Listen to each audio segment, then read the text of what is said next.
Let the journey begin.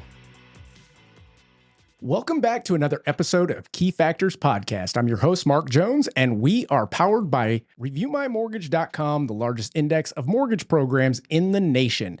And as you guys may or may not know just yet, we are changing the name of the podcast and adding Real Estate AF. The AF stands for And Finance. So as we get started today, I want to read a quick quote that I have here before I introduce my guest. So the quote goes the following: I can't stand coaches. I think most business coaches are people that have tried to make a career out of something, but couldn't, and somehow decided that they were qualified to coach others. I think life coaches are generally people with Instagram accounts who like to inspire people by copying and pasting memes that they stole from other life coaches' business accounts. Steve is a bit different. He's not a coach because he failed at something. He's a coach because he succeeded at something, but found more fulfillment in helping others. Instead of one main focus to his coaching program that tries to force everyone into a same little box, Steve personalizes his coaching programs to each individual client. Some people need better time management. Some folks have great work habits, but their home life is in shambles. Some people need to change their thinking about money. Some people just need to go vent. Each client is different, and Steve helps pinpoint the areas in life we need to focus on to get a well-rounded life, instead of just a rah-rah, you can do it session. That was from Kevin Crawford, broker and owner of Crawford Luxury Properties. And without further ado, I'd like to introduce my guest, Steve Collins. Hey, Mark. How you doing? Great, man. I'm glad to be here. It's good to have you. It's been a long time coming now, and I'm excited to have this conversation with you. And I think the overall goal here is to articulate to folks not only what you do, but where you come from, where you're going, and what you're all about. Because I'm a big fan. Definitely. That's cool. So if you could just kind of tell us briefly who you are, and then we'll go into how you got in the industry, all that good stuff. Okay. Well, I was born Stephanie. I'm just kidding. I'm just kidding, man. Is that with a Y or an IE? My pronouns are his, hers, and theirs, all my babies. I love it. Well, it started interesting as a young man. I had a great time in class. I had a great time as a young child in elementary school because it was all laughter and fun and excitement, enthusiasm. Sure. In fact, my father, 75-year-old war hero, Vietnam vet, helicopter pilot guy, calls me and says, hey, son, I'm on my way to your house. I got something for you. He was going through his paperwork and he found a report card from the first grade. And he goes, look, talks too much, making people laugh, rebelling against authority, not following instructions. He goes, man, all the shit you got in trouble for, you're making a living doing now. Anyway, so I thought that was great. Well, but it changed when the nuns in this little Catholic school couldn't really handle that level of energy and intensity. So at that time, they didn't know fully what this was, but Sure. they now know as ADHD. That's right. So, with pure motives in their heart, my folks sent me to a psychiatrist, said, here's what it is. And they stuck Ritalin in me. And then I zombied out. Yeah. And that light just shrunk. And I think that got in my head because for whatever reason, I was conscious at that time of a thought that maybe some kid that age wouldn't think. I'm thinking, what's wrong with me? Right. Why can't people just accept me for who I am? Why am I different? What's wrong with me? Mm-hmm. Like, am I messed up or something? Did I have to take medication? And so I got off of that in sixth grade, and we transferred schools, and that's where I met a couple of guys who were like, hey, I was literally, it's funny that you say that because essentially when you were just speaking a moment ago, starting from the report card, it sounded just like myself. Literally the same traits, the same concept of what I was thinking about the outlook on what people were thinking of me, why I couldn't just sit the hell down and do what I needed to do. And I self-medicated with pot. It worked. Well, and there you go. And I think it's not shocking to me because I have found that the majority of above average successful entrepreneurs fit some part of that mold. We weren't created to necessarily sit behind a desk and obey all day long. It's, I mean, I'm half Mexican, I'm from Texas, and you want to motivate me, tell me it can't be done. It's like, hold my beer, watch me do it. And so the challenge was always, I'm fine if we're having a conversation, but don't tell me what to do. And that was Right. me from the time I was a kid. So then that's what it became. All my buddies were getting high to get high, and I was just to feel normal. That's and correct. The problem with that is that you have a peer group, just as critical as peer group is now for where you're headed and where you're going. I had a peer group that, it escalates. You have all these lines you're not going to cross. Well, we'll do that, but I'll never do meth. Right. Well, I'll do that, but I'll never do acid, but I'll never do mushrooms, but I'll never do this. And over a 7-year period of time, I just went heavy into an addiction that wound up me marrying my high school sweetheart in junior year because she got pregnant. We got married for a year, and then it blew up in a divorce. And I wound up taken into protective custody by the legal system here in San Antonio and committed to the Texas State Hospital. Gotcha. Dead, dying, suicidal, bipolar, manic, depressive, all of the things that would cause a guy to go, I'm a liability to planet Earth. I'm just going to end it all. Sure. And in that state hospital at 20 years old, I prayed a very simple prayer, which was, if God, if you're real and you're willing to help me, I'll do whatever you want for the rest of my life. If that's greet people at Walmart, Right. if that's sweep streets, I don't care. Because if you don't show up, I'm gonna end my life, and maybe my parents and daughter will get life insurance, some kind of benefit out of it. Yeah, something, because I'm a liability to planet Earth. And clearly that prayer was answered, and my life has been a mission of expressing that life, the life that's available to people. Mm-hmm. That the life that's available for someone who's willing to really go all in, Mm-hmm. understanding that you are modeling for other people what is available. Right. So rather than living a life of immense intentional invitation of difficulty and challenge, Sure, and hard things sure. into your life just because you're trying to be something, it's, hey, what a slap in the face of my creator if I half-ass anything after setting me free from all that. That's right. So I went all in at a very early age at 20 years old. And so I'm 55 now.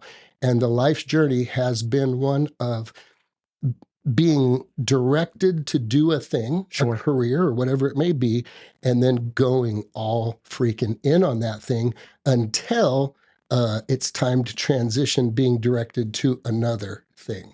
So sometimes I have an idea where it's going. Other times it takes a minute to figure out where that direction is. But I'm very, very loyal. I've been 26 years in the business and real estate. I think I've been 22 years with my buddy Craig Owen over at Keller Williams.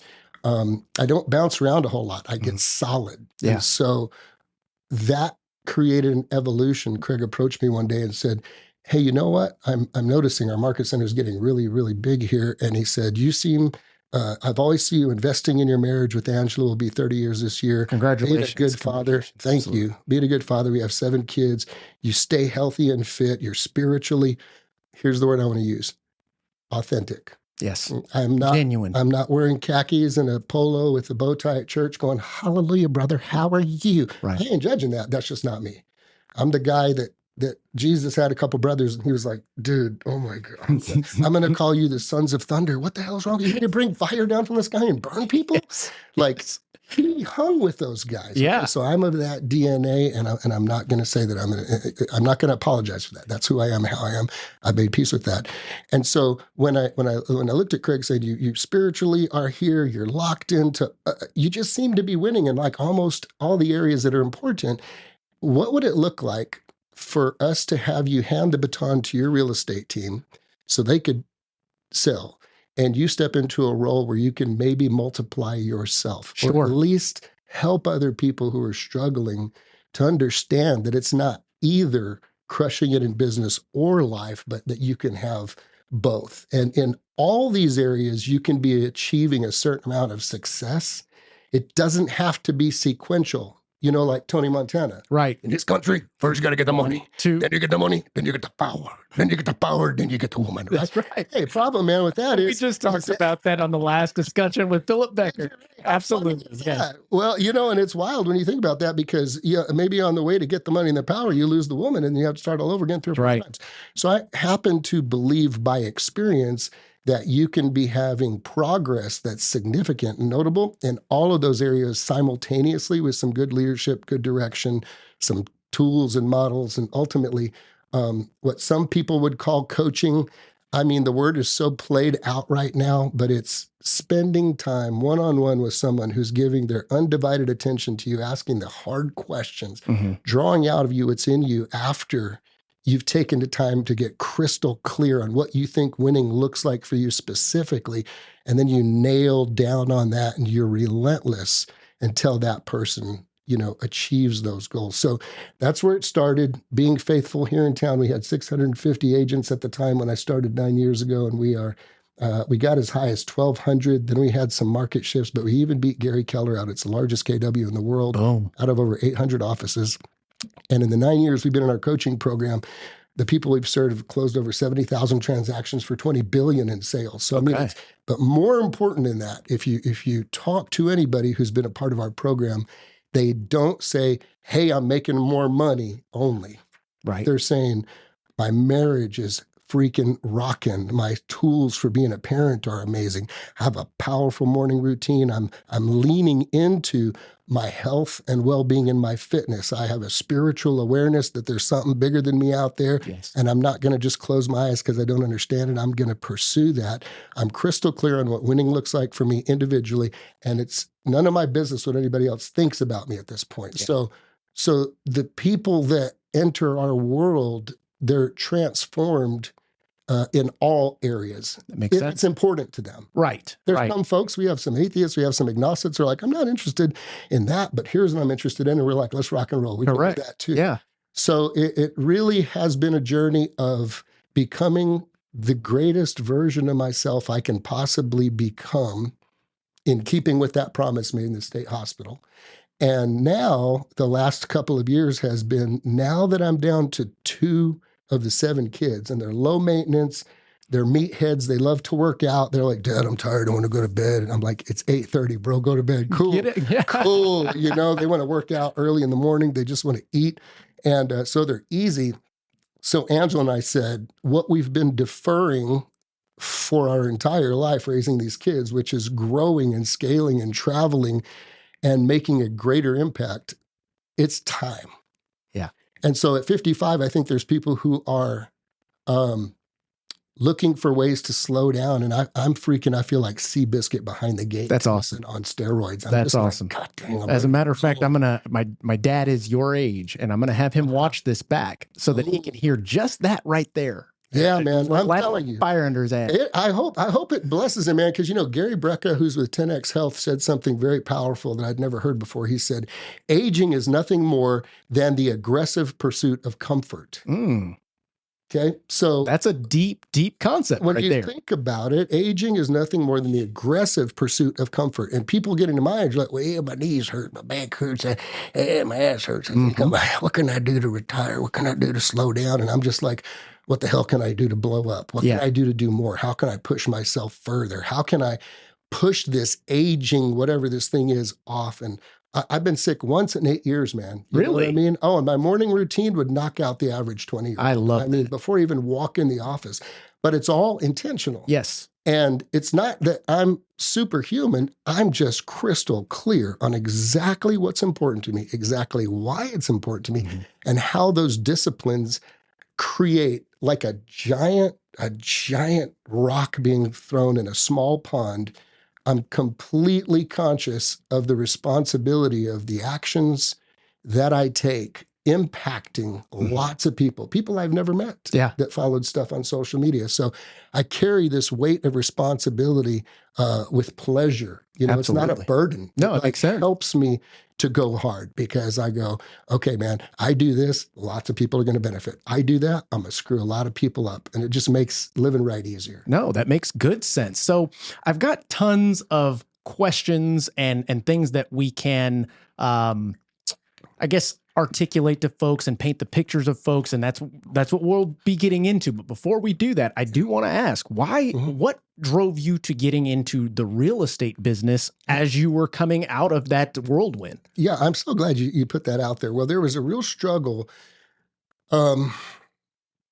as I was learning a new way of living, a church life type way of living. And Jesus says to Nicodemus, you must be born again. It sounds weird, and churches have made it creepy, but the way I interpret that is, here's what you've believed and leaned on and thought was true up to this point. Bada bing, bada boom. You've got to shed that skin. Yeah, let me show you, okay, here's the perspective that's going to acknowledge you're not a human being who has a temporary spiritual experience. You're a spiritual being having a temporary human experience, and here's some principles that will work for you or against you. So you better figure it out. But again, it's like, the problem with The Secret and all of these manifestation things is they focused on the gift and the blessing and the provision versus focusing on the giver, the blesser, and the provider. So that's the challenge I have with that, is where the focus is and the gratitude is towards. So in this development of this spiritual life and wanting to make sure I'm doing what I feel led to do or directed to do. Your higher calling, so to speak. My coach. Or is it more so the why behind it? Well, I would say, wanting to be faithful to an ongoing relationship with a living entity that is engaged in communicating back and forth with me all the time. There you go. I like that. I don't do stuff for God, according to my definition. I do stuff with. Right. Like, what are you doing, Papa? Let's roll. Let's go. You know what I mean? And it's always a freaking adventure. So wanting to be dialed into where I'm being directed, I was started in the car business. My dad was in the car business. Same here. I became the second number 2 sales guy in San Antonio for the gun organization, selling Infinities and Land Rovers 30 years ago.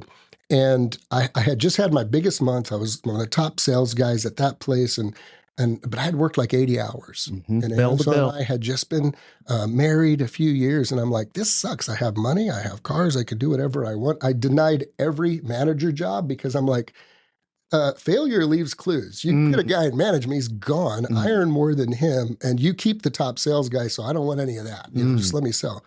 Well, I was reading a book by a guy named John Mason called An Enemy Called Average. Okay. And it has 52 short chapters and 52 little nuggets. The guy's a man of faith.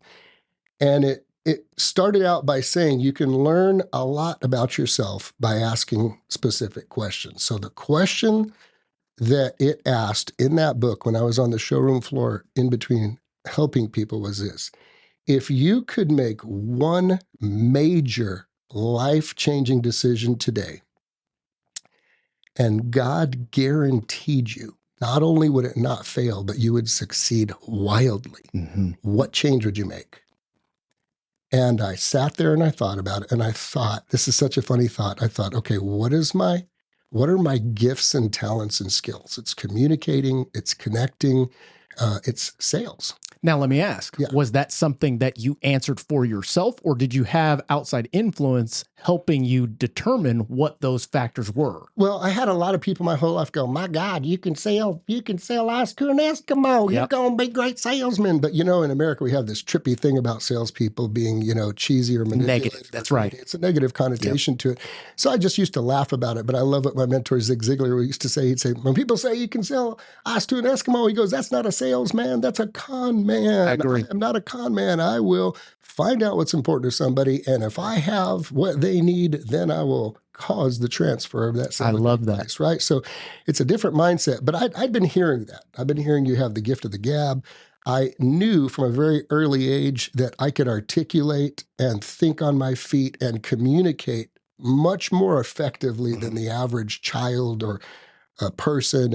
And it became notable to me. So when I became a Christian, when I gave my life to Christ in that state hospital, made that promise, I knew, okay, I have been given gifts and talents. And these gifts and talents at their highest and best expression are when I'm using them in service to other people. Okay. So how can I reach the greatest number of people, right? So I did get outside influence, but I also knew in my own heart, because I heard so many people go, my God, I'd rather be shot in the head than speak in front of people.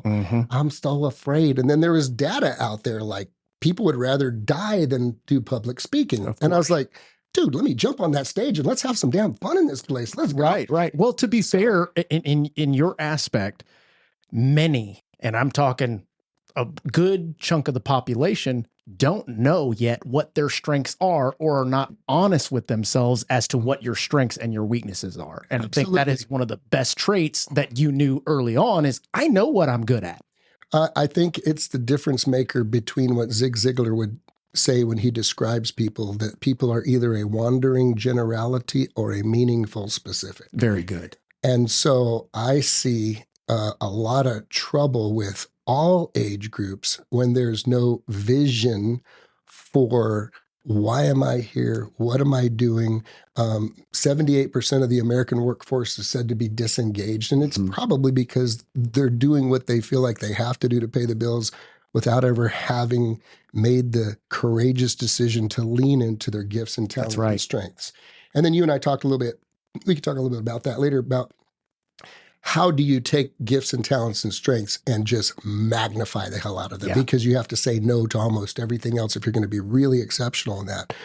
So I wrote in that book, because of this that day, I wrote, what would I do if my gift is communication and sales? Then what industry can I potentially earn the most income and have the most control over my time? And this is a little bit of a sad reality, but I had sold cars to some realtors. Sure. Who were unbelievably unimpressive people. I believe I was like, you make how much? This home make $250,000. I'm like, what? You know, and I mean, like, God dang, this guy, I'm like, you know, this guy's cuckoo for Cocoa Puffs. I mean, he's rude, he's arrogant. And you know, there wasn't one person where I was just like, my God, I would want that person to be my realtor. Sure. I was like, damn, that must be what all realtors are like. But I thought, you know what, if I could bring my honesty, like for instance, you know, when we were selling used cars, people, well, you know, I think this car might have been wrecked. I said, no, it was wrecked. Let me show you right here. Let's pop the hood. Let me show you the inside. That's why the book on it is $79.9, but we're selling it for $75 because it's been hit, but it's been repainted. But that's why, did you just tell me it was? Well, yeah. That's right. Why would I not tell you that? So that honesty, I thought if that honesty and that integrity and that excellence, I knew more about any of those damn cars than anybody on that show. I took the time to commit to a spirit of excellence. I did not want to compete. I wanted to dominate. And I don't mean that in an ugly way. Not at all. People not think at all. Of control, but I'm saying, if I got the good Lord living in me, I better be excellent on all accounts. That's right. Not only in my craft, but more so in the treatment of and care for other people around me. So it was never me competing against other people. It was me competing against me, like how much higher can I take this? What greater level? And in the car business, I mean, the greatest thing was maybe you own a dealership, but I'm like, I don't want to be stuck in a dealership. That's right, bell to bell. Oh, goodness. So I wrote in that book, which I still have today, I would get into real estate. Just like that. Week later, guy pulls up on the lot and it's raining outside. And so none of the people want to go out there. I'm like, water, dude. And so I go out with an umbrella. I go, hey, how you doing? The guy goes, hey, man, I ain't going to be buying anything today. I ain't buying anything. I said, well, I ain't selling anything. So we're a good match, dude. I love it. Come on, let me get you a coffee. So I did my thing. I asked a lot of questions. I said, let me show you what just came out, this Infiniti i30.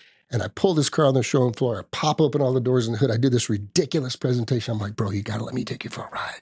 Now, this guy was there because his flight was delayed 4 hours, and it was across the street from the airport. Took him for a drive. We got back. He goes, oh, my God. I go, what's your favorite color, bro? And he's like, green. I'm like, hold up. I go in the back. I come back out. And the rest is history. I just say, here's what we're going to do. We're going to take your car. We're going to get the trade in. I'm going to take you to the airport. I'm going to drop you off. When you come back to town, you call me. I'm going to come up in your new car. You drop me back off over here. It's going to rock. And the guy was blown away. And he goes, man, you would be so good in my industry. I said, well, what industry are you in? And he said, real estate. Boom. And I said, bro, I need to bring you this book. The guy's name was Steve Hamilton. He was the sales manager for Centex Homes. Okay. And I was the first person that they had brought in from outside of the industry to come into that industry and hit the ground running. In fact, at the, I think they call it the Summit Awards, My first year, I won first place for selling homes for a builder for more than 100 homes sold. Like, it was crazy from the get-go. Now, hear my heart on this. I'm good at what I do, but I also understand that, that God's favor and grace is on me for a reason. Yeah. And that is to model an example that greater rewards are reserved for those who are willing to go that extra mile. So that and was sacrifice to get there. Yes. 100%. Sacrifice certain things. Mm-hmm.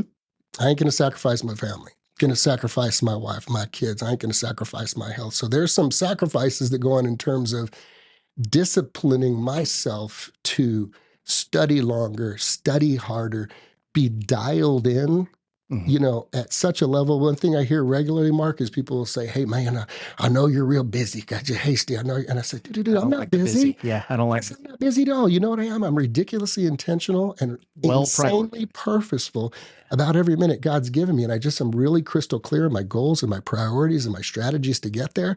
So what you think is busy is just me being purposeful. So I ain't busy at all, and it's just a different mindset. So yeah, there's some things that I was willing to sacrifice, which was hours that I could have been behind the TV or doing other things that I just leaned into the craft. Well, that strikes something that we've talked about in a couple of different discussions before, but I want to get your take on it. And that is the concept of balance. I personally have a professional coach as well. I've had it for many years. And we've kicked around the idea of balance because that's what people that, in my opinion, that haven't reached the level of top production are always preaching about. I've got to have balance. I've got to have balance. And when we discuss that concept of balance, in your mind, is it something that is achievable instantaneously based on priorities, or is it something that the priorities in itself create the balance? So what I guess, let me lay it out a little bit different. Should every single day be balanced? Wife, X amount of time, kids, X amount of time, work, X amount of time, leisure, X amount of time? Or is it prioritization to where this week, honey, kids, you're going to have to sit on the back burner because I've got something that I've got to attend to and I'm giving my everything to it. But next week, because I did this, I can spend all my time with you. Okay, so you hit a subject where we're about to, and my man, just get ready for, okay, we're about to go down the rabbit hole. I don't think you've ever been, because I have a revelation on this and an understanding that I've never heard another person speak about. So I think you're going to be very excited to hear this. Balance is a bunch of crap. I agree 100%. So let me just start with that. Balance is a bunch of crap. I am a word nerd. I love etymology and I love neuroscience and neurobiology and how the brain and body work together to create this experience, which we call our life. Correct. Right? And so here's something very fascinating about it. So when I say balance to the average person, just like if I was to say little puppy dog, I could say little puppy dog to a room of 1,000 people. Every single person will have a different image because we don't interpret in our mind words as letters strung together. It wasn't LITTLEPUPPYDOG. Correct. We have images that come into our mind, and those images create stories that we tap back into that create feelings, okay? And a person's experience in life is based on what they're really feeling. You know, what they're feeling is how they're experiencing life.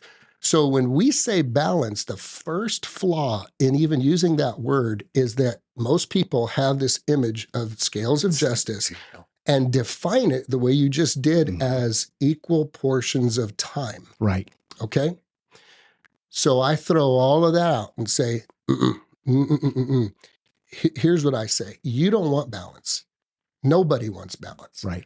What people really crave is peace and joy while they out of balance. And that is achievable with great communication, great relationships, and being dialed into what you do. Let me tell you what I mean by that.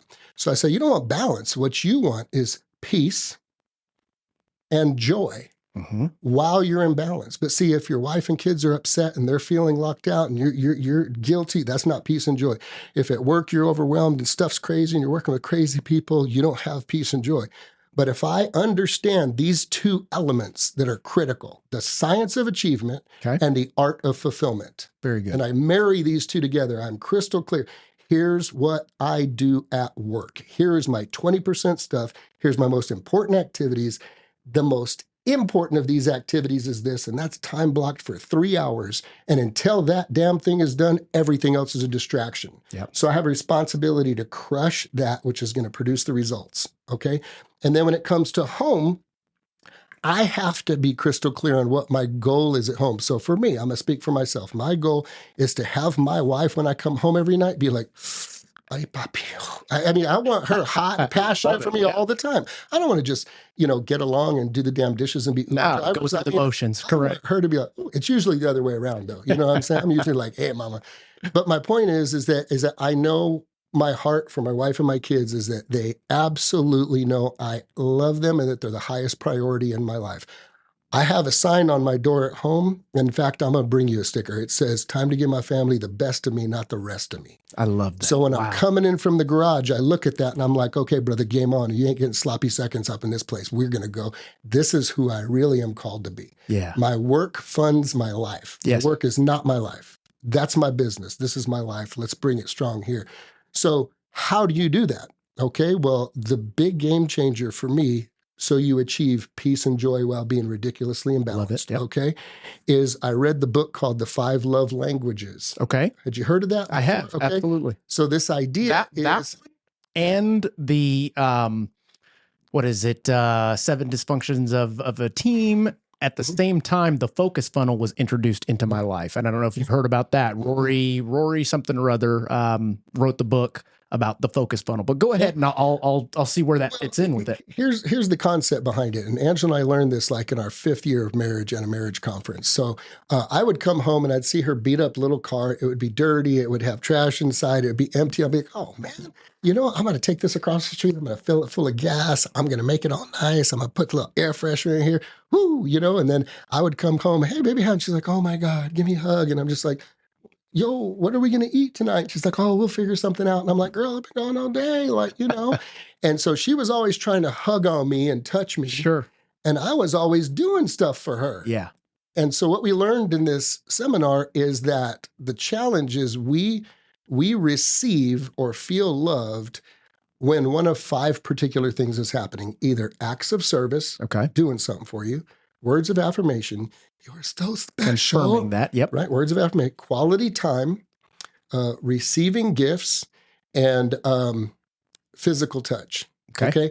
And each of us, here's the problem, gives it to the people we love the way we like it. And we may be shooting blanks if that's not their love language. Right. So what they told me and Angela said, okay, Angela, Steve just wants some food when he comes home. He don't need no hug, no kiss. He needs some food. And Steve, Angela doesn't give a damn about her car. She wants you to come up and hug her. I'm like, so hold up. When I walk past her car, and they say, don't just go upstairs and hug your wife. And Angela, have food prepared for your husband when he comes home. Right. Don't be trying to chase him down. And we're like, that sounds like a bunch of, I don't know. So the first week, I'm like walking past the car, cringing. Yes. Right. And I go upstairs and I'm like, hi, I love you. And I'm like, what's that smell? And she's like, it's Fidel. I'm like, mama. And so now 7 kids later, right? No, but what I'm saying is no TV in the Collins household. What we say about that is that it's not natural. It's not easy. It's a commitment and a discipline. In my opinion, it's a true form of love because you're doing something by faith for them that hits their bullseye, but not yours. But after a little bit of time, the effect is such that you start looking forward to it now. Right. Now, here's the funny thing. 30 years later, they switched. I come home and she's like, hey, what you going to do for me? And I'm like, can I have a hug? It's now my your cup has been filled. And hers is acts of service. So I learned that for each of my kids because I'd come home and wrestle with each of my kids. And 4 of them were like, bro, back off. Yeah. So I learned for each of my kids, what's the love language? So that's how it translates. When I come home, I have stuff I've done for Angela. I go to Tori and we talk about her day because it's quality time. When she was home with Steven, it was physical touch. We would wrestle. When it was Ella, hers was words of affirmation. I would talk to her about. When it was AJ, it was physical touch. We would wrestle. When it was Josh, it was receiving gifts. Hey, buddy, look what I brought you from home. So my time, not balanced. My time with each kid, maybe 3 minutes. But I hit the freaking bullseye in their heart that was like, Dad is freaking awesome. Dad loves me. And I think the 100%. And I think the one thing that was not spoken, but was totally articulated here that gets all of these things to tick in the right buckets is the communication piece. You guys needed to be clear in your communication, set the right expectations of what you actually want out of this before, instead of having you, Steve Collins, guessing, because you don't know unless they communicate. And being hungry for personal growth and personal development. There's no diploma for this. Right. You know, I'm saying, you got a PhD? Awesome. I don't know what I got, but it ain't ever stopped. Right. We're talking hundreds and hundreds and hundreds of books, seminars, and I'm so grateful for Angela because she has that same insatiable desire to be the very best version of herself.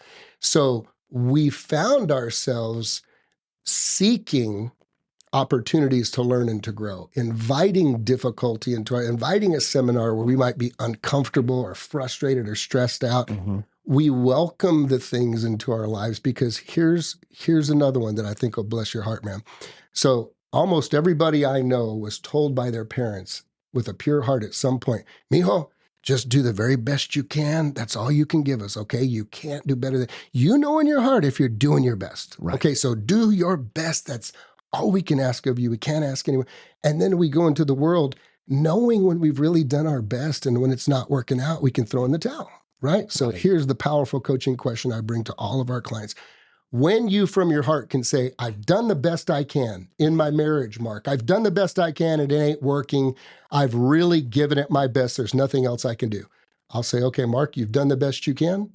Now, what's the best that can be done? I love that. Yes. And you hit a great point that most people don't get to experience or go through or fail at, so to speak, because they're not looking for solutions on how to get better, on how to increase that. Yes, that may have been my best until I was challenged a little bit more, until I was shown that someone just like myself can take it further. What was the difference between me and that person? Well, they were challenged. They were pressed. They were shown that instead of thinking like this, you can think like this. The concept of, hey, think outside of the box. Well, not if I've got a big box to think in. And what I mean by that is essentially the experiences, the cravings that we have, to the desire to want more for yourself. Right. I like the fact that you presented the idea of just do your best. That's all we want. And trying to achieve someone else's best or expectations of you, that's unobtainable. But do you truly know what your best is until you've pressed yourself to failure and gotten help and assistance on what's the next step? How do I push this further within my possibilities? I can't read or write, but I'm a damn good speaker. Okay, great. Let's leave the writing and reading to somebody else. You go out there and fine tune your speaking to the best of your ability concept. I agree completely in the sense that, it's easy and comfortable to make peace with, well, that's how grandpa was. That's how daddy was. So that's how I am. And I'm like, nah, it didn't have to be that way. Do you ever hear, if you always do what you always done, you're always going to get what you always got? 100%. Like there are limiting beliefs that occur during the first 8 years of life that psychiatrists and psychologists say, you're born a blank slate, but you get programmed by your authority figures and people around you. So I'll give you a great example of how I used to self-sabotage in real estate. My grandmother, bless her heart, Lupita Aguilar, spent a lot of time with her on the south side of San Antonio. And anytime I would see something really cool, like a Lambo or a Ferrari, I'd say, Grandma, look at this car. She'd go, mijo, pray for them. They're stealing from people. pray for them. Oh my God. And I'm like, what? Why? Yeah. You know, and I'm like, hey, look at that cool house. Mijo, pray for them. They're stealing from people. I'm like, why do thieves got to have all the cool shit? Yeah, right. Good point. You know, and it was really confusing to me, but here's how it played out in my head. When I first got into real estate, you know, when I first got in, the average sales price in San Antonio was 110. All right. I think we're getting close to 400 now. And when I would hit about 10 G's a month, which, you know, 25 years ago was like pretty It's cool. a lot of money. Yeah. And I would shut down and self-sabotage, and I never knew why. I could never figure it out. That was your best at the time. I did. Well, I had a limiting belief. There you go. A program that was, no, my best was insane, bro. I believe it. But it couldn't come out because a program in my head, because their programming affects your thinking. Mm-hmm. What you're thinking about affects your feelings. And most people, sadly, will depend on their feelings to take action or not and get a result. Love that. Yep. So when I was looking at that, I would just feel freaky and I would pause. And it wasn't until I did, now another pursuit of growth, therapy, that they said, I think you have a limiting belief around finances. And we dug deep into it and I nailed it down to that. Okay. That's when Zig Ziglar showed up in my life and said this personal quote: you can have anything in life you want if you will just help enough other people get what they want. Mm-hmm. So then I tied abundance of wealth to abundance of service, and it changed the game for me. And that's when I went from $10,000 months to $100,000 months, and things just blew up and I made peace. But here's what it boiled down to, Mark. It boiled down to this. In my heart of hearts, I knew that if I started making money, my program was everybody's going to see me as a thief and a bad guy, like my grandma, right? And it wasn't till the year that she passed away, we had a long conversation that I learned when she and my grandfather were kids, they picked cotton in the valley and their parents picked cotton in Mexico. And the only time her parents saw evidence of wealth, nice cars and houses, were the people who owned the land that were taking advantage of them. Yep. Taking advantage of them. Mm-hmm.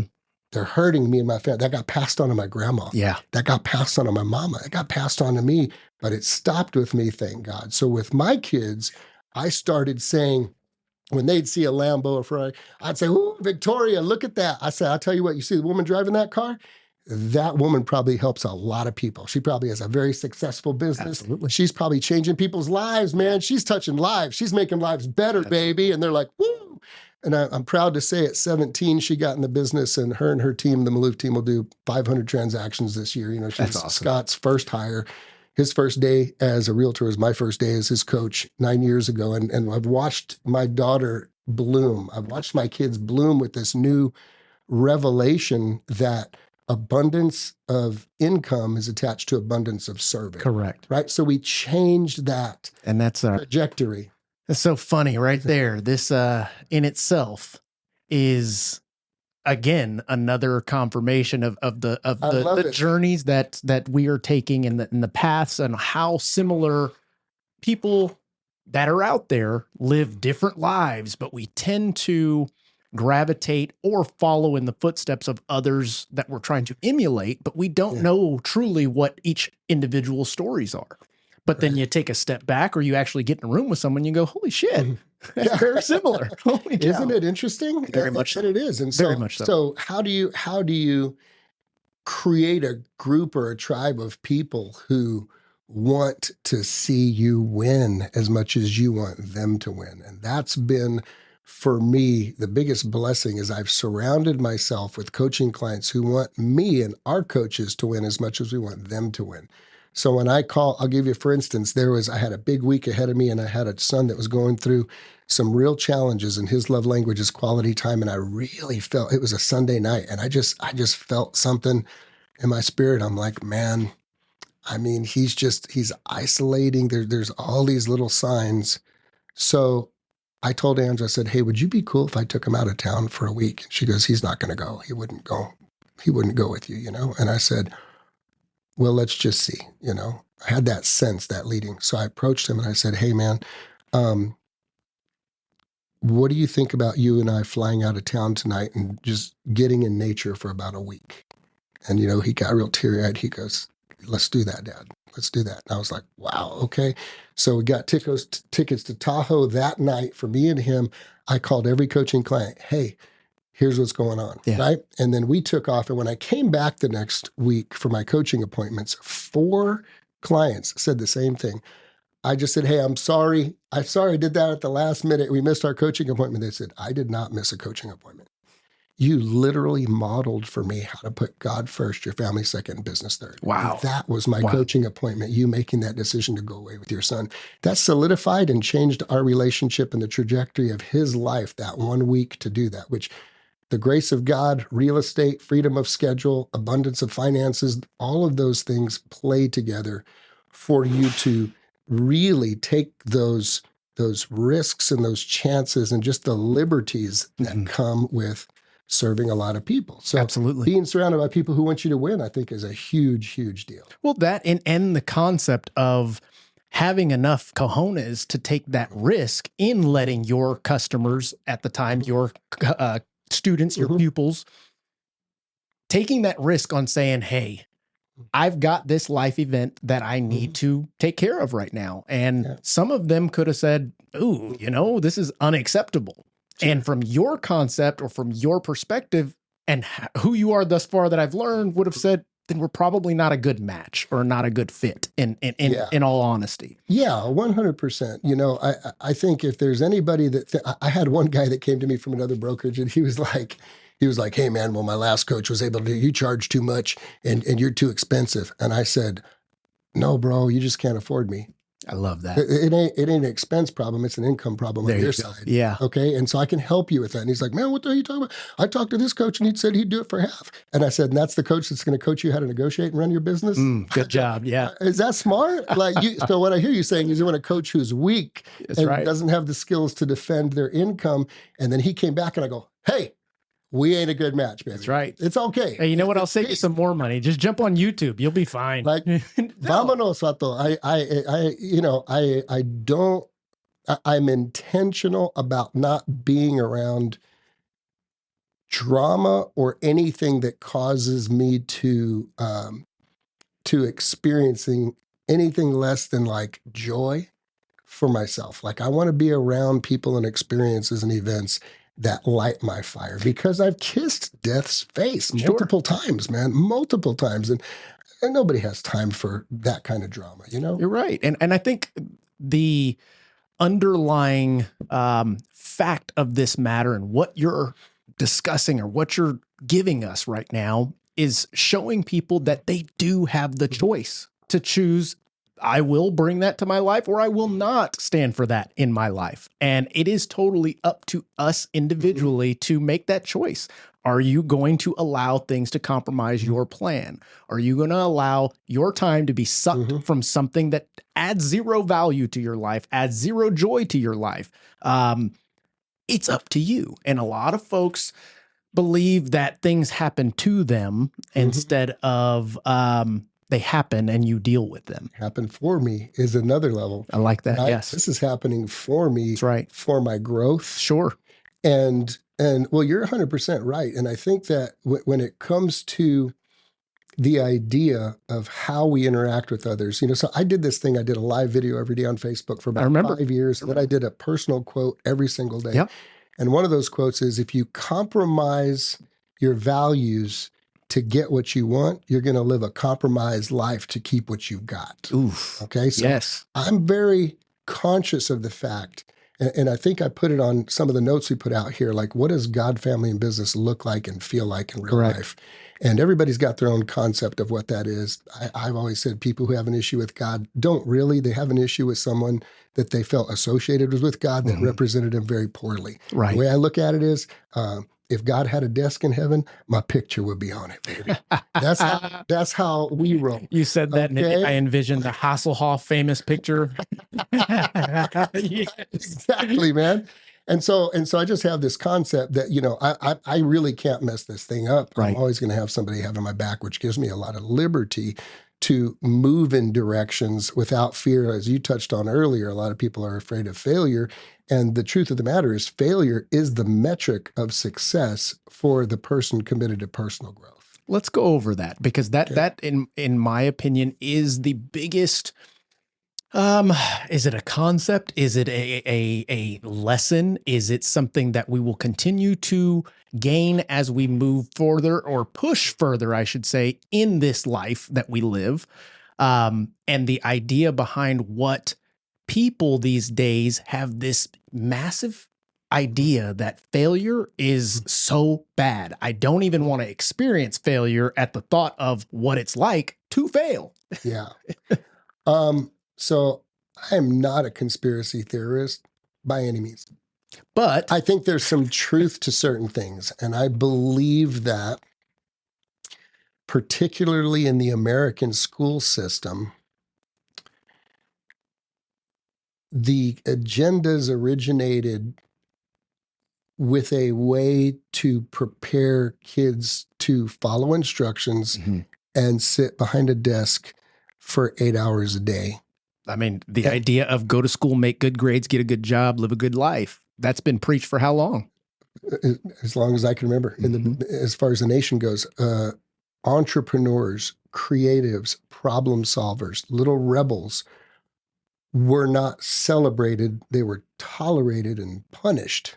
Okay? AKA ADD, ADHD, So right there. Go, brother. Yes, sir. So here you go. At a very early age, we as children learn fail is bad, pass is good. And I wish I knew who said it so I could give them credit, but they're like, okay, here's how it really works in the real world. The straight A students work for the B students who are their managers. The B students work for the C students who are in upper echelon, and the C students work for the D and F students whose name is on the building. That's right. That's right. Okay, and I'm like, that's intense when you think about it that way.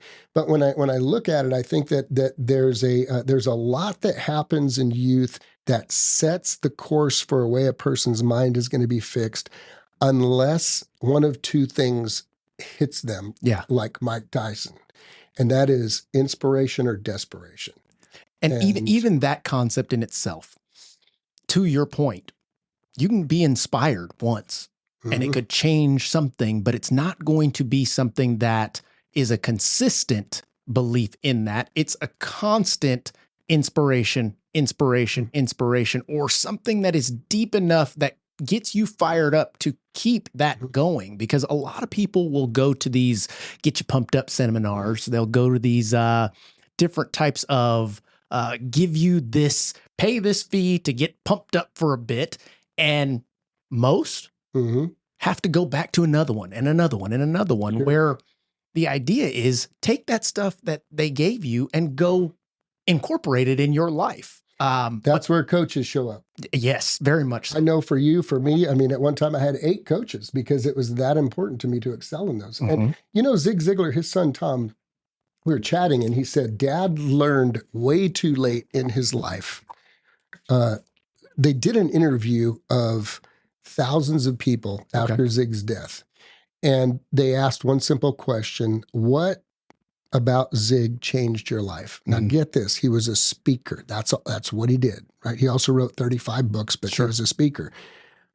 1% of the people said it was his speaking that changed our life. 1%. The other 99% said it was his books and tapes and stuff that we listened to again and again and again that changed our lives. So I think if Zig knew today what he knew back then, he would probably speak and then say, now, if you want to what you said, you want to make sure you're going to put this into practice and give yourself a chance to really be transformed. You're going to want to have accountability every week around the actions and activities and mindsets and the support for you to actually consistently execute. Because he used to say something else in life. He said, anything worth doing is worth doing poorly until you can do it well. And so we lose a lot of people on the path of, well, I'm not getting the results. I'm not seeing. How many people join the gym in January every year? You know, like, that's their busy season. 100 sit-ups and I ain't got 6-pack.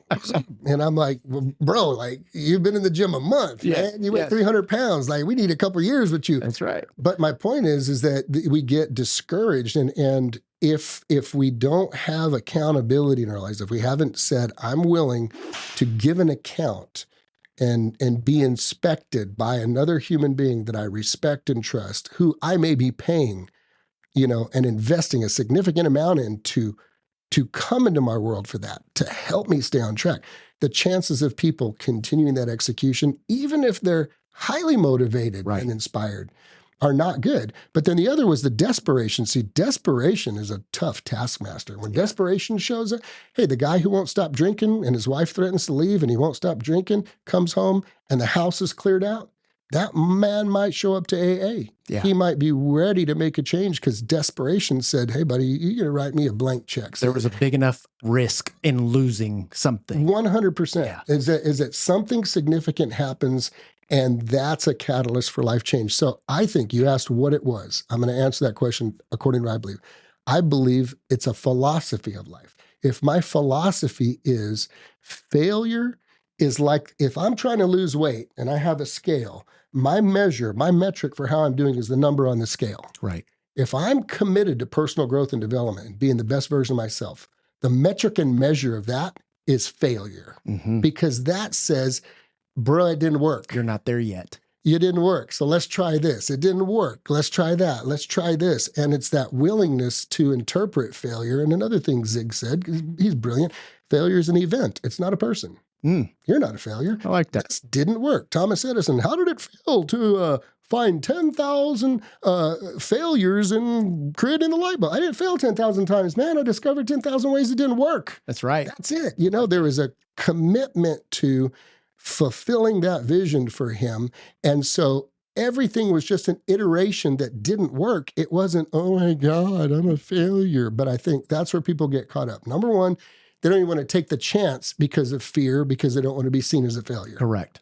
Because they remember what it was like to be a kid that got the F on the test as a kid, you know? And so there's an aversion to failure as a bad thing from the time we're very, very young. Very much. So it takes real work in relationships like this, I think, for somebody to go, bro, how are you doing today, man? I'm freaking failing, bro. Oh, you lucky son of a bitch. I'm winning. You're failing? Tell me more about that. Right. God dang, man. I wish I was failing. You must have discovered something new. Like, am I comfortable? Like, dude, come on. It's a whole different level when you have people can't hear those conversations because they'll think you're crazy, you know? Right. And that's the kind of conversations I like to have with people is share with me how you are blowing it. Tell me the last time you went home and just broke down, bro. Like, what are you breaking down over right now? Yeah. That you're really pushing the limits. And those are the conversations I want to have. You know? I like that. I really like that. Yeah. Now, going back to, let's say, our topics of discussion, the concept of coaching. I know how you got into coaching, but I want to know from you, and I think I know the answer, but there's probably a better way that you're going to put it. Coaching as a concept, as a, let's say, what do you want for Christmas? I want coaching. Okay. Is that something that is a necessity, in your opinion, if you are a salesperson or if you are any person for that matter, life coach, business coach, etc., or is it something that is a privilege? Okay. And the reason why I ask that, okay, is because you will have some coaches that say, I'm not in coaching, or I have to stop coaching because I'm not making enough money to pay for coaching. Then you have others that say you're not making enough money to pay for coaching because you're not doing the things that I'm coaching you on. I think all of it is valid, Mark. And because I'm a word nerd, the words you use, like, is it a privilege? Is it something that should happen? I look at coaching this way. Along that old adage that when the student is ready, the teacher will appear. I think inspiration or desperation shows up on a regular basis for somebody, and then they become aware to the fact that there are resources or relationships available to them if they want to take it to the next level. So I see it like an opportunity. If I had to use that word, coaching is an opportunity for a person to explore just how big their life can get with the freedom of firing the damn coach if it's not happening for them. Because there's two things that happen in a coaching relationship. Either it's a poor coach, maybe with a big heart, but not the actual skills or the balls to call stuff out. Yes. Right. And being willing to be temporarily uncomfortable because of the pain you put on the client so that they could grow in that moment. There's a lot of people not willing to do that. Okay. So when somebody's in that type of a relationship, I see there's opportunity in there for someone to say, okay, look, this isn't working for me. I'm out. I'm going to try somebody else. I did that. I fired my first 3 coaches on the very first call within the first 5 minutes. Okay. Because they called and they were like, okay, so here's what we're going to do. Blah, blah, blah, blah, blah, blah. And I was like, You don't even know me. You just lost with me. I mean, I literally said, you just lost with me. What do you mean? I mean, you're fired. Click, hung up the phone. Like, what kind of, you know, you talk to me like that? Like I'm a grown ass man with 7 kids, man. You know, I mean, they just didn't take the time to ask any questions or learn, just came in like, I know something, right? So I tell clients who are ready to have a coaching relationship, I said, look, I have an intentional persona that's not who I really am in the marketplace. My intentional persona, there's a reason I carry the Spartan helmet and a sword. There's a reason I have the vibe and energy that I have, because I don't want anybody coming up to me going, so, hey, I was thinking one day maybe No, I want somebody to say, bro, I'm ready. I'm ready now. I want to serve the hungry. I'm not trying to raise the dead, right? So I eliminate a lot of riffraff and people who are not certain about what they want to do by just having that intense persona. Because people know when they come to me, they're like, okay, I've made the decision, let's do this, right? But I tell them this, the first thing, Mark, I ask them, have you ever seen The Godfather? Absolutely. They have. I said, okay, I need you to understand something. You're the godfather in this relationship. I'm Robert Duvall. I'm sitting on the couch. I'm your consigliere. Okay, you're the boss. Right. We're going to find out the things that are most important to you. We're going to go dig deep into that. We're going to create a crystal clear vision for where your life can be a year from now in each one of these areas on this wheel of life. What a 10 looks like for you exactly, because you probably can't articulate it to me right now unless you've done this work. And we're going to get crystal clear on that. Then we're going to put a plan together. Make no mistakes. I'm not here as the godfather. You're the godfather. You're inviting me into your world to help you accomplish your goals, not for me to push you or make you do anything. Okay? And I love that. And that is also the reason why I started this discussion off with reading Kevin Crawford's testimonial. Yeah. Because you'll find that there are coaching programs that have their coaches coach you according to the agenda that they have, the syllabus or the structure, the needle moving activities that they have designated as what is going to help you as an individual, but by the masses. Right. I believe that is incorrect. From the get-go, just like the couple that you have fired immediately. Why? Because they don't know who the hell you are. They don't know what you're about. Right. They don't know your goals. They don't know what's going on in your life. They've got to do a good deal of listening and asking questions. And it's very similar to what we experience in our business and what's not happening in our business, which is the high trust interview. It's time for me to talk to you, to get to know you, to understand what the hell your goals are, what you're currently capable of, how far you've taken it, what's holding you back in your mindset, so that I can formulate the plan according to your expectations. Brother, you crushed it in a succinct statement. Prescription without diagnosis is malpractice.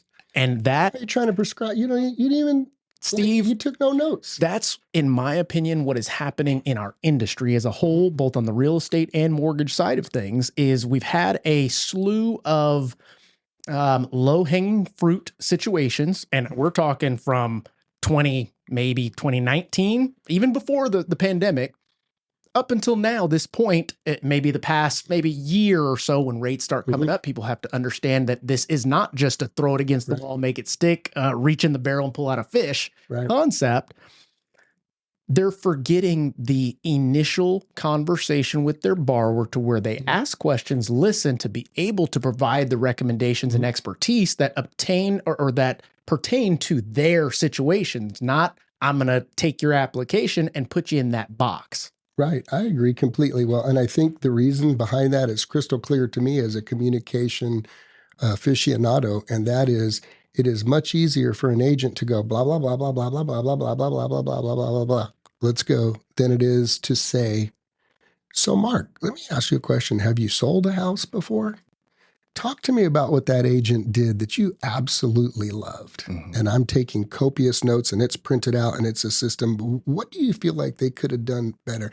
I mean, we have created at Voice of One a seller questionnaire that here's 9 out of 10 appointments, just the seller question. Steve, you ready to look at our house? Bob, I'd love to look at your house. But first. But here's the thing. I'm not worried about selling your house, not because it's become less tedious or complicated. I've just gotten great at it over the years. What I'm really concerned about is creating a 5-star world-class experience for you and your family. Okay. And the only way I can do that is by learning a little bit about you. Mm-hmm. So here's what I would love to do. I'd like to ask some questions to make sure we're going to be a great match, or maybe we're not a match. Mm-hmm. Okay. And if at the end of that conversation, you're comfortable and confident that I'm the guy to help you, then we'll walk through the house and I'll take notes of everything. Yeah. Would that be okay? Well, why wouldn't we be a match? Well, I've helped people in the past, Bob, that have said, hey, Steve, we have a foundation problem, but we're not going to disclose that because we'll get a lowball offer. That's right. I'm not going to work with those people. That's what I mean by not being a match. Well, we're not dishonest. Okay, fantastic. And then we take the time, 90% of the time, no CMA. You don't know me. You don't know nothing about me. You don't know nothing about when I get to the end, do you have any questions for me? No, man, you're my guy. You're my guy. What do we do? And no price has been discussed. Right. I'm talking new realtors that we coach with this method allows them to understand exactly what is important to the client, because a value proposition is only valuable if it's valuable to you. That's bro. right. That's right. I can have 20, but there may be 2 things that are important to you. I can talk about the 20. That's right. The other 18 will show up as I'm serving you, but I get to dial in on, you just basically told me and taught me how to create a conversation with you that's important to you, not my agenda. Like the coaching. So we do have a 5-step structure that we stay within, but I've told the coaches this: use your discernment at any given time, because if you sense something is going on, you have my full permission to say, hey, Mark, it seems like there's something else going on. Do you want to maybe talk about that? Man, I'm going through some stuff with my wife right now. Okay, Mark, this is your time. This is sacred time, man. Would you like to dig into that for a little bit? Because I have a lot of resources that might help. Right. I would like to spend that time because, see, your business will only grow to the extent that you grow. Yeah. So why am I going to focus on, Mark, you need to make more calls. Mm-hmm. Just make more money and then your wife will be happy. Yep. Fool, you don't know. Right. I may need a resource right now that I've told coaches, take the damn day off, go buy some flowers, Mm-hmm. go tell your wife, we're going out to Eddie V's tonight. Drop a couple $100, take her on a damn date tonight. That is your coaching appointment. Transform them. Yeah. You know what I mean? Made a difference. And so I remember when I was coaching, I had the privilege of coaching. You had Robert Elder on here and Stephanie Paxton. I would like to say I had the privilege of introducing them to, man. And I will tell you, so when I was coaching Stephanie, she was wigging one day because man, she's awesome. She's a fire. Absolutely. Firecracker. And I said, here's your coaching for the day. Put the top down in your damn car and go for a drive very, very fast. She's like, for real. I'm like, for real. I got the call later that afternoon. Woo! Man, I'm ready to go at it again. So, there's a structure that we go within, but then there's also what I have told my coaches, if you have a sense about it, honor that. Yeah. Almost reminders of why you're doing it. That feeling of, it is possible to let go controlled and get to that point to feel that joy that you're talking about. And I hope you saw, I asked permission. I hope you saw, I asked permission to say, so, okay, Mark, is this something you want to spend some time on it? You might just say, nope, I'm just going to have to suck it up and deal with it, bro. Let's just go to this. But the fact that if we didn't ask about that, I feel like it's violating that trust that our clients have, that we're absolutely tuned in what's important to them. But then me surrounding myself with coaches who have one quality, the litmus test for being a coach in our program is these have to be people that proved to me financially and historically how they've invested in themselves and how they're pushing the limits and how they're living it, period. If they're not doing that, I don't want them in my world because I don't think there's integrity in that. So that's been the biggest challenge for me, growing coaches at a higher level, because I have a lot of people who have a good heart who want to do things, but I'm like, bro, you're out of control. Yeah. Like you got some challenge, you got some issues. You're not even working on those yet. Correct. Like, let me see that you're putting the time in. Yeah. Show me that you're doing that so that you have the courage that can come out of you to speak to that. Yes.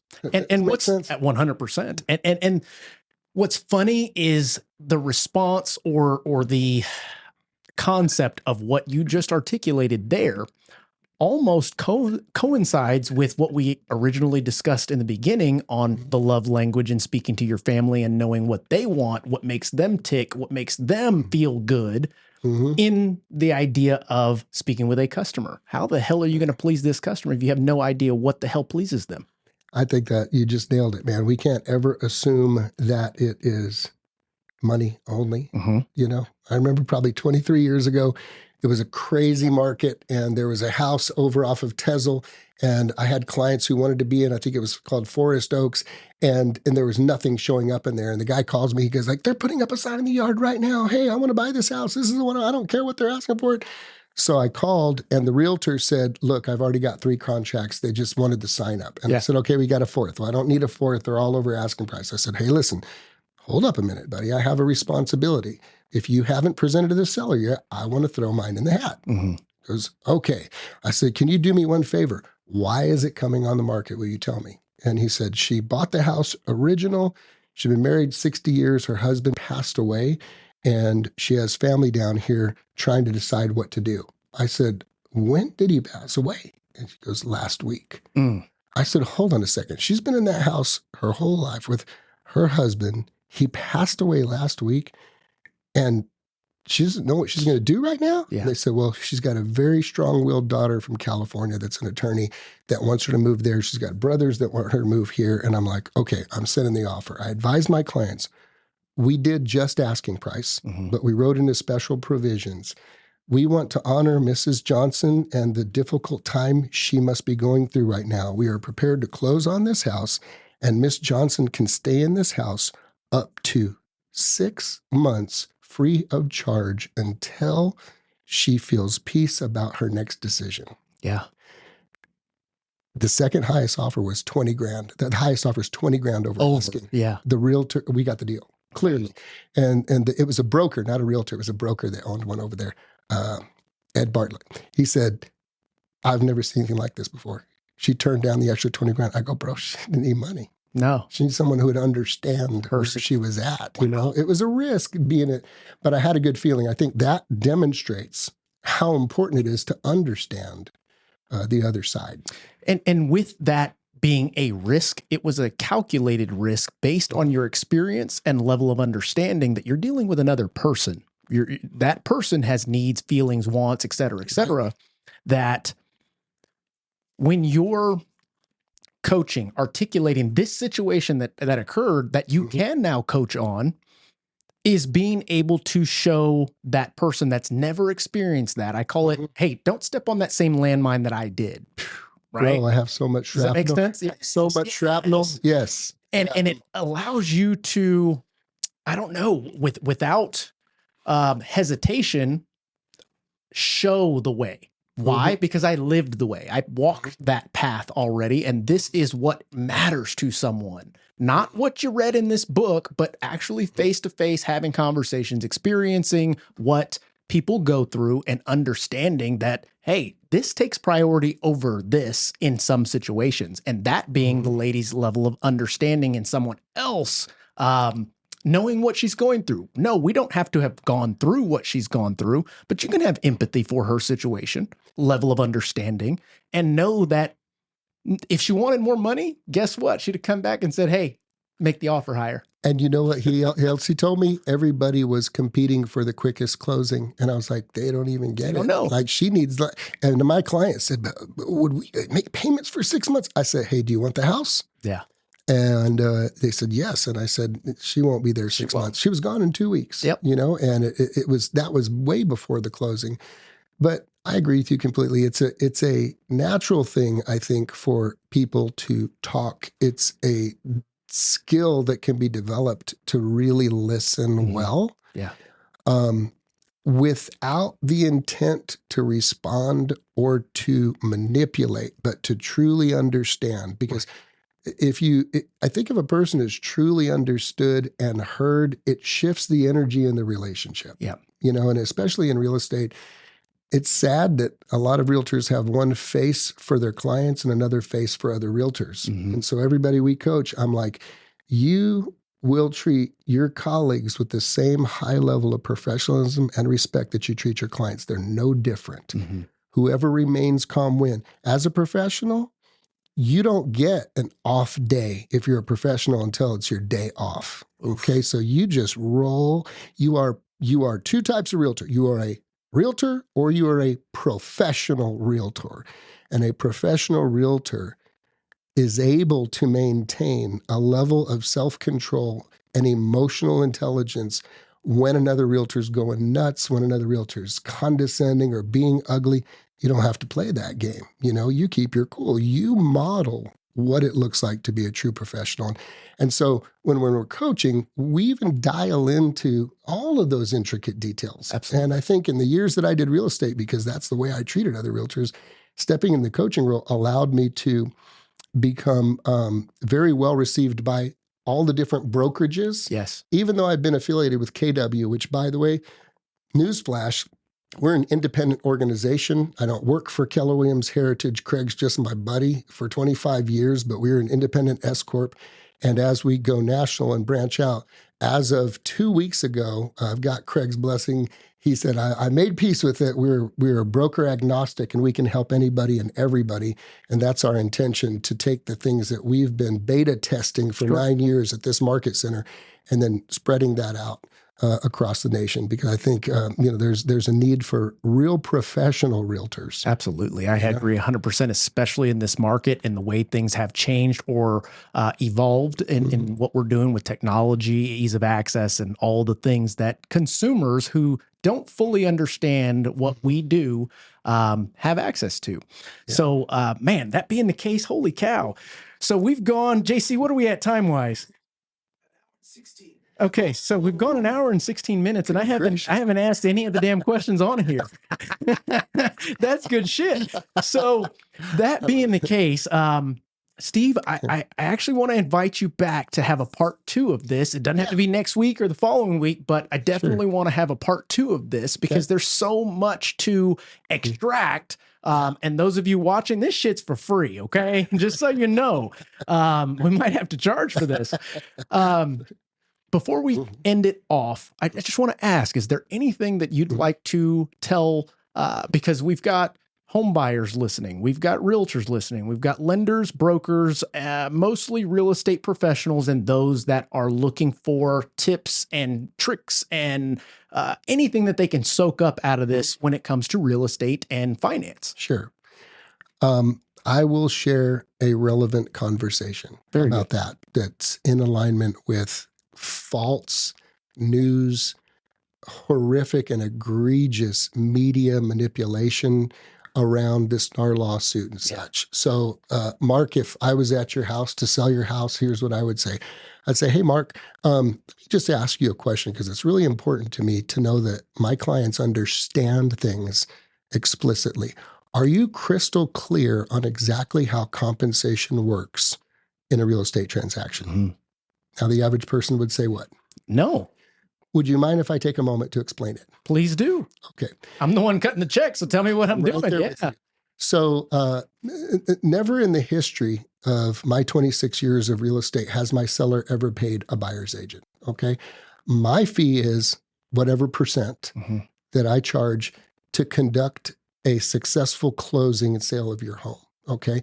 Now, I have one intention when I put the sign in the yard tonight, that through my aggressive prospecting, marketing, networking, and social media influence, I intend to procure the buyer for your home and to orchestrate the entire transaction myself for a couple of reasons. Number one, I get to work with a competent professional, me.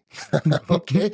Number two, and what I mean by that is there's an 87% failure rate in our business in the first 5 years. So there's a 90% chance that I'm going to be working with somebody, if they come to the table first, that may take a lot of extra challenges and stress that comes with that. So my intention is to procure the buyer, and that's what I charge to do it. Okay. My challenge is in San Antonio, there's about 10,000 people who are working with buyers besides me, and they may come first and make you an offer that you accept. If you do accept an offer from somebody else that I didn't procure, that agent is going to take half my workload, half my liability, half my time, and half of my paperwork off of my plate. So that when we come to a successful closing and I earn the fee that I intended to earn all of as a professional sign of respect, I'm going to split my compensation with them. Kind of like when Tom Sawyer's mom said, Tom, paint the fence. It's going to take you 4 hours. Tom says, cool. Huckleberry Finn shows up, says, let's go fishing. He says, dude, it's going to take me 4 hours to paint my fence. He goes, man, give me a brush. We'll be done in 2. They then paint the fence in 2. Tom's mom gives him $100 and Tom gives Huck $50. Now, Tom's mom didn't give Huck anything. Right. She had no agreement. She didn't even know him maybe, right? But Tom said, hey, the right thing to do was you cut my workload in half. That's what I do. So you're never going to pay the commission of the buyer's agent. That's right.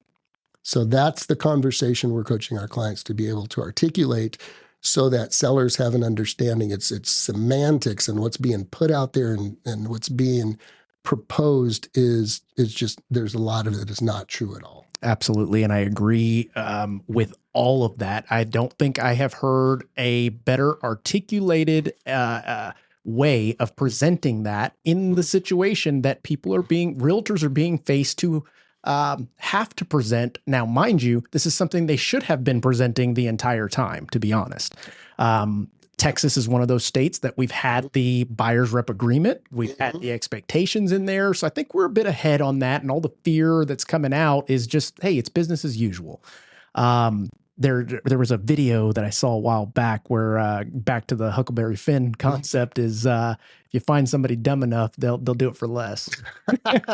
So the kid, they say, hey, cut the grass. I'll give you $10. Okay, great. He gets his brother and says, hey, I'll give you $5 to cut the grass. Hey, dude, $3 to cut the grass. That literally happened in my home, and I told that story about 3 weeks ago. I was so mad and proud at the same time. At the same time. It's terrible, brother. Yeah, that's exactly what happens. But I think that that's important. And I think, sadly, realtors have just gone, well, don't worry about nothing. The seller pays me. Yeah. And that's just creepy. That's like Jeff Bezos getting a divorce and his wife's attorney going, oh, you don't have to pay me. Jeff's paying me. Whoa, right. It's different, true. Right? And realtors don't think that buyers are going to be like a little weirded out by that, but it's just not true. They negotiate with the broker who's selling the house, and then that broker splits the fees. So absolutely. The seller doesn't pay. Well, Steve, I want to thank you for sharing all this information with us, man. You a lot of similarities and a lot of things that I absolutely can learn from, and I'm honored to have you in here. Thank you, brother. It's a blessing to be here. Hopefully we can have you back so we can have a part 2. Anytime, man. I love it. Well, ladies and gentlemen out there listening, if you didn't get something from this, turn the shit up or play it back. You maybe do it without all the distractions, to be honest. But that being the case, hopefully we'll be able to have a part 2 of this where we can get a little deeper into this. Now, if you are looking for any type of coaching service, leveling up your business, JC, if you can throw that reference on the screen real quick. Right here, this is going to be Voice of One, where you can find Steve Collins. You can see testimonials. You can see the services that they offer there. By all means, he comes highly recommended by many top professionals in our industry. That being the case, guys, we will catch you on the next one. Welcome to Key Factors Podcast, where knowledge meets ambition in the fast-paced world of real estate and mortgage.